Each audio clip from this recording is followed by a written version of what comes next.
या माणसांना झालंय तरी काय? रस्त्यावर गाडी चालवताना हॉर्न वाजवला म्हणून मारहाण, पार्किंगच्या जागेवरून वाद, लहान मुलांच्या भांडणांवरून मोठ्यांची मारामारी. ज्या गोष्टी बोलून सोडवल्या जाऊ शकतात तिथे हिंसक वळण लागताना दिसतंय. रस्त्यावरून गाडी ओव्हरटेक केली, हॉर्न वाजवला म्हणूनही वाद होतात. याला म्हणतात रोड रेज. शहरांमध्ये ट्रॅफिकमध्ये भांडण न झालेला माणूस सापडणं कठीण आहे. त्याने मला असं कसं म्हटलं, माझ्या गाडीला हातच कसा लावला, अशा अहंकारी विचारातून अकारण वाद निर्माण होतात.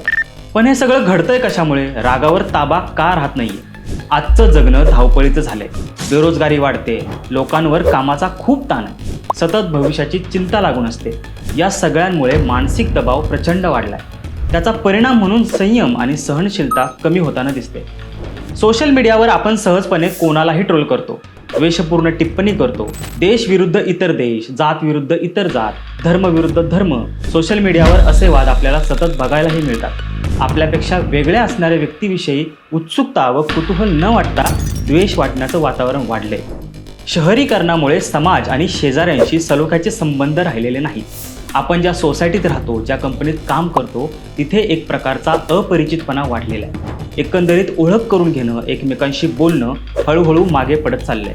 या एकटेपणामुळे कोणताही मतभेद चर्चेने सोडवण्याऐवजी थेट संघर्षाचाच मार्ग निवडला जातो. या समस्येवर तुमचं काय मत आहे हे आम्हाला कमेंट करून नक्की कळवा.